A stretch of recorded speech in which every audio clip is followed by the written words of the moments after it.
Offside Sports continues from the Loft 100 studios in Southern California, presented by Turtlebox Audio. You can find their incredible lineup of portable speakers at turtleboxaudio.com.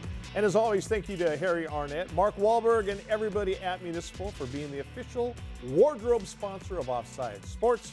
Municipal, bet on yourself. There is our crew, resplendent in their Municipal gear. You can find them at municipal.com. And if you are a member of the Municipal family already, send our producer Sean a pic of you in your Municipal gear. Sean Mercer at sullyentgroup.com will give you a shout out right here on Offside Sports. All right, before we tell you who we think, the four teams we think are going or probably stand the best chance to make it to the Super Bowl this year. Dave mentioned it briefly there in the first segment. This is how much money the NFL made each team in the NFL made in 2024. And it was even before they sold a ticket, a beer, a jersey, or whatnot.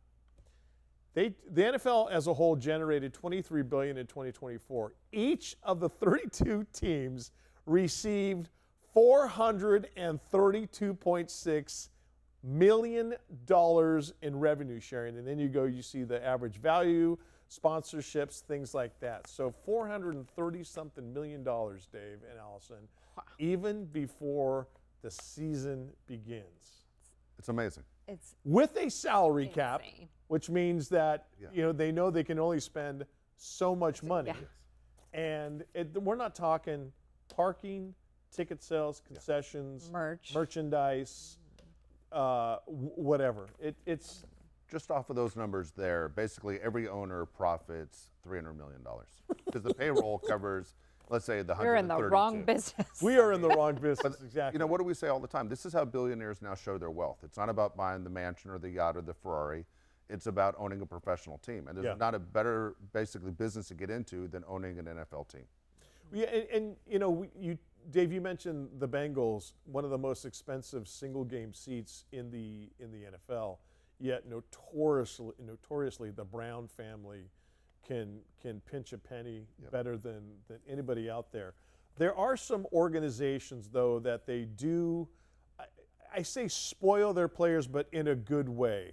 And for all of Jerry Jones' mishaps and what he should or shouldn't say during the press conference, et cetera, I think, and Allison, you would know, you have friends who are associated with the Cowboys organization. He takes care of those players, maybe not from a salary standpoint, but as far as facilities and gifts and, first class everything. I think Jerry Jones, he might be the gold standard in the NFL for taking care of your team. Yeah, I think Jerry isn't afraid to spend money. Yeah. But because he makes so much of it. He doesn't have a thing to worry about. I do think he hesitates, though, with the salaries. I think he waits too long. He lets the market reset with these other signings. Great and point. And then his own players are like, okay, fine. Well, now I'm going to ask for this much more, and so it becomes a long, drawn-out battle. So I think he's tight in some ways, but I think he does. You're right. The facilities are, top tier. Yep. But he also has a lot of tours that go through there. He brings in the money. Well, he has a Netflix show, documentary about him that's coming out in a couple weeks. The Dallas Cowboys cheerleaders have their own Netflix show.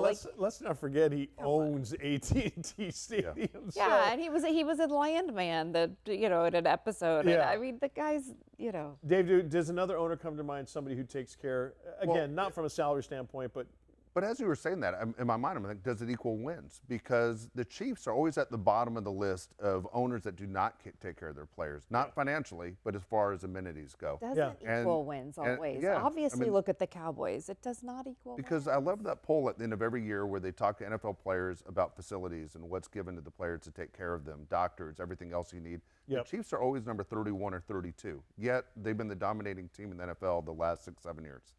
And so it doesn't exactly equal wins, yet the Cowboys are giving you everything, and it's been 30 years. Yeah.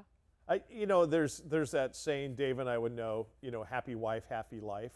And I think that, happy players, as you said, Allison, does not necessarily equate to playoff wins. And you look at the Bengals. They're, as I said, will pinch a penny, but they had a team in the Super Bowl a couple years ago. Stan Kroenke and the Rams, I think for all intents and purposes, does a great job of taking care of that football team. I really have never heard yay or nay as far as Mark Davis, the owner of the Raiders, is concerned. Steve Bisciotti, who owns the Ravens, I think he is known as some guy who will. It doesn't matter if the coaches come, if Harbaugh comes to him and says, listen, the guys need a night off, I need to rent this place or I need to take him here. It's like blank check, go and go and do it. And for, down in San Diego, when we were all covering the Chargers, I think the Spanos family had a reputation as being cheap. Well, I'm trying to be nice here, but I think that now that they've moved to LA, they've got that new facility built. One of the best in the NFL. The Bolt, as they say. They didn't pay for it all themselves. The city ponied up the money, but I've heard that they're doing a better job of taking care of the players. Yeah, I mean, again, every player wants to be taken care of, but let's be honest. It's a strange sport where players are thrown away, and it happens all the time. It used to be the average player played 3.5 years. That's down to 2.5 years. 1.5 years for certain positions. The average player, they're gone. Yep. What did the NFL do? They came out with that rule, you can't even take your helmet off, right? And so they don't want you to associate the logo with the player. The logo always has to be number one. What do they say? You protect the shield. You can't even say NFL. You say National Football League, right? That's the way it goes. I mean, the NFL knows what they're doing. Most NFL teams, basically, you realize who they are through their logo and their starting quarterback. Everyone else is secondary. When players move on, as a fan, we don't go, I'm out. Yeah. My favorite defensive tackle's out. That means I'm out. No, you're back. The NFL knows it's always about the logo and the starting quarterback. You're cheering for the uniform. Yes, it really, unfortunately, free agency and the money. Yeah. You're cheering for the uniform. There are old owners, and I've got a very, very warm, soft space in my heart for Al Davis for what he did for my uncle when my uncle was sick. That has always taken care of his players long past when they were done retiring. I just had a conversation with Freddie Bolitnikoff last week. And Freddie, I said, what did Al Davis mean to you as a man? He goes, the best friend you could ever have. That's great. He was absolutely concerned about how you were doing as a human being way past the playing days. I love when you hear those stories. Yeah, it makes you feel good. It's not every owner, it's not every coach and stuff, but there's, I think, enough of the good guys like that, and women for that matter, in the NFL that you're like, okay, you're making it easy for me to be a fan. I think the Cowboys' new coach is like that. Brian Schottenheimer. Yeah, Absolutely. I really do. I think he at least says it a lot, how much he loves his guys. Yeah. Yeah, you figure if you're going to be an NFL owner, don't you love, you got to kind of love being around your team. Sure. I would hope. Sure. I'm not so sure. Do you think that way about Dean Spanos? No, absolutely not. You think Dean could recognize half the players on his roster? Absolutely not. Al Davis could recognize 100% of the players on his roster. Yeah. Well, Al Davis to the point where he'd walk over to the opposing team's roster and say, hey, yeah, you look good. You look good, man. Ron Mix. I know you. Yeah. Come on over. All right. We have not begun the 2025 season officially yet, but last show we talked about who we know is absolutely not going to make the Super Bowl. Today we turn the tables. The 4 teams we think are going to make the Super Bowl in 2025, actually 2026. Allison, who are your 4 teams? Eagles, Bills, Commanders, Lions. And I know I have 2 in one division. Yeah.